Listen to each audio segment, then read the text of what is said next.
What if I told you that your brain is addicted and you don't even realize it? And this addiction is robbing you of life. It's robbing you of focus, attention, meaningful goals, purpose, money, healthy relationships, and probably a whole lot of other things. This is a silent addiction which is affecting millions, if not billions of people worldwide. It's only going to get worse and no one is going to save you from it. The only person that can save you is yourself. So obviously I'm talking about a dopamine addiction. You've probably heard about this before. You've probably watched the videos, but maybe you haven't been able to stick to it. So what I wanted to do in this video is I want to share with you the deeper underlying reason that you can't stick to it. And when you understand this and you fix the underlying reason, it's going to be much easier for you to go on longer periods of dopamine detox, actually start to reclaim more life and live a happier life. Okay, so first of all, what is dopamine? If you don't already know, this is a healthy neurotransmitter that all human beings release in our brains. It is released when we achieve something good and meaningful. So going back, say, 1,000 years or 2,000 years ago, if you got married or had children or built a business or maybe achieved something meaningful, your brain would reward you with this neurotransmitter, dopamine, which felt good. It's a pleasurable feeling. However, what's happened now is technologies and companies have hijacked this natural human impulse and they exploit it. They exploit it for your attention because what you give your attention to grows. So I'll give you some examples of these technologies. Social media, right? Probably the most popular one. Just scrolling on your phone all day. Netflix, unhealthy food, adult websites, video games, alcohol, drugs, and probably a whole lot of other things as well. All these things, what they do is they release massive amounts of dopamine in your brain, which makes you feel good in the moment, but it actually wires your brain to always be seeking instant pleasure. And if you get caught up in always seeking instant pleasure, how is your life going to look? It's going to be difficult for you to do anything meaningful because why would you need to if you have instant pleasure in the palm of your hand? So if you do not get a handle on this, it is going to get a handle on you and it's going to rob you of life. Potentially your whole life will be lost to these devices and technologies because you never freed yourself. I would actually suggest and think that these are crimes against humanity. To exploit human beings in this way for profit, to take advantage of them, it's a crime, okay? But no one's going to pay the price except you. So I really want you to get a handle on this. The reason I really got into this was because I see myself as a conscious person. As a conscious person, I heal myself, right? I see things about myself like triggers and anxiety and depression, all these emotions that I have no control over, that control me, and I don't want to be controlled by them. So I heal, right? This is why people heal. They don't want to be controlled by things that are outside of their control. But then it goes even further than just healing. Then you need to look at what in my environment is controlling me. And this is what I did, right?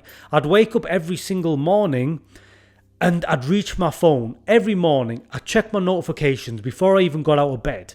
Different apps, different websites, see what's going on. 9 times out of 10, there was nothing important there. But I started to realize, why am I doing this every single morning? Why is this the first thing I do? Almost like I can't help it. It's an addiction at that point. And I'm sure some people watching this video are probably doing the same thing. And that's when I realized that I am not in control here. And I did not like the idea that this thing has control over me, has that much control over me. And so I got interested in learning about dopamine, doing a dopamine detox and finding out, why do I do this? So now I want to get to the most important part of the video and share with you why I think it's very, very difficult to break this habit. I've heard other people talk about this, but nobody really puts a big emphasis on it. I'm going to put a big emphasis on this because I believe this is the main underlying factor. And that is that you are trying to escape. You're trying to escape yourself. You're trying to escape pain, emotional pain, unconscious pain, things that you're carrying deep within yourself that you're not really aware of. You've just stuffed them down so far that you don't really experience them, but they gnaw away at you. It's in your unconscious, and it just feels like an uneasiness or a discomfort or anxiety or whatever. And now you've got instant pleasure in the palm of your hand through your mobile device or video games or fast food, whatever you want. Instant pleasure, instant distraction, instant escapism. So not only is that wiring you up to seek pleasure all the time, it's offering you that escape. Because if you didn't have that escape, you would have to be with yourself. You would have to feel whatever's going on inside. And that is not a comfortable thing to do. But if you can actually use that as a reason to be with whatever you are feeling, and then you try to do a dopamine detox, you will be much, much more successful. This is what I found. I would try the detox, would never work, would never hold, right? I'd always give in. When I started to do meditations and emotional healing practices, and I'll link some videos around here that'll help you with that, that's when I started to get a handle on it, because I didn't need to escape the pain anymore. So what I want to do now is I want to share with you how you can actually heal the emotional pain, so you stop looking for distraction and you actually take your attention back, and then you direct it towards meaningful things. So what you're going to have to do is something I've talked about in other videos. You have to feel the pain that you are running from.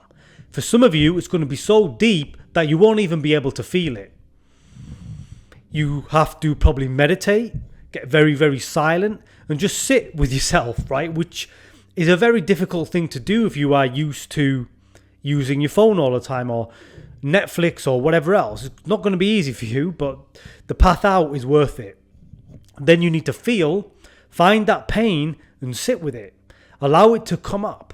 It's going to take time. It's not going to happen right away because you've been hiding from it so long, your subconscious feels like it's not safe for you to feel it.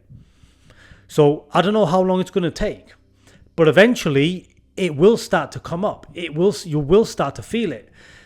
Slowly over time, you feel it, process it more and more, and it starts to release. When it starts to release, you actually find more comfort being in the present moment.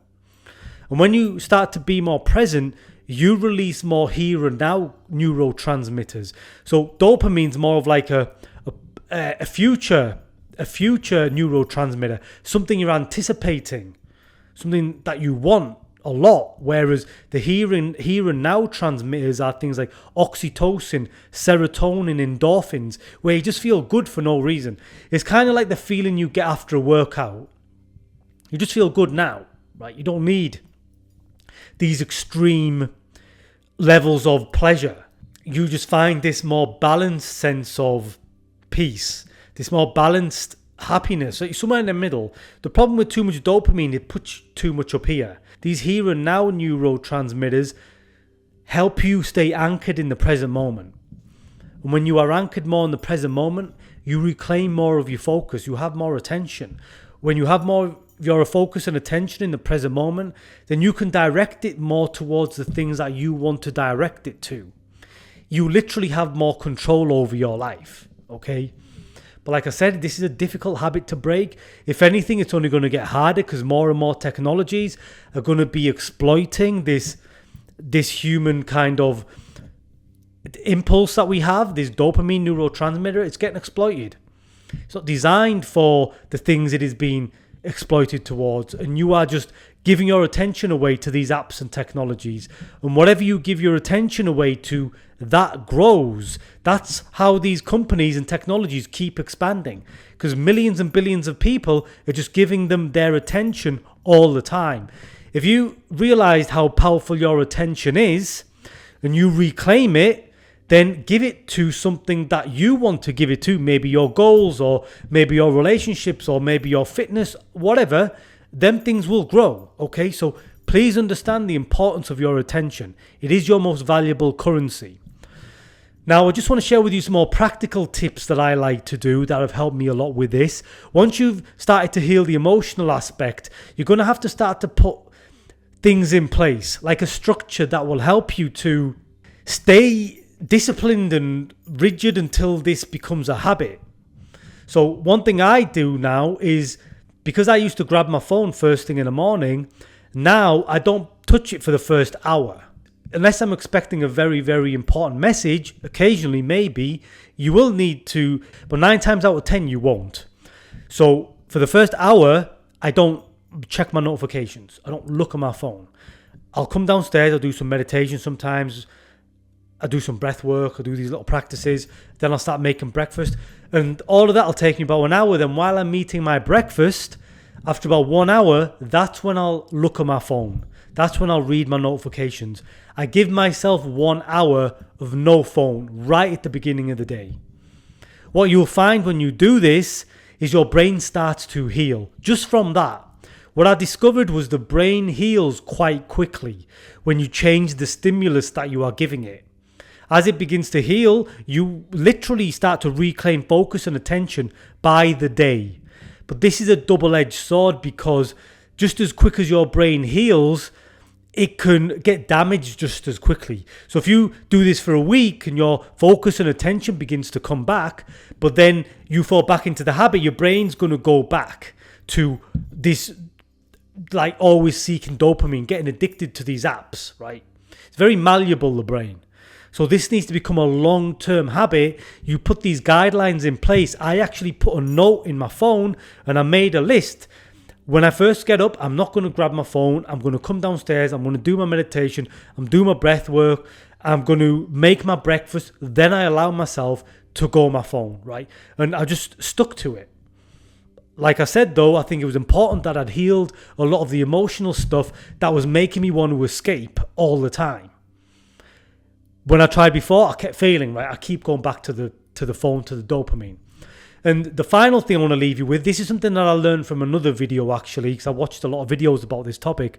And this, I really like this idea. And what he said was that for every hour that you work, or for every hour that you're focused, you give yourself 15 minutes of some dopamine usage.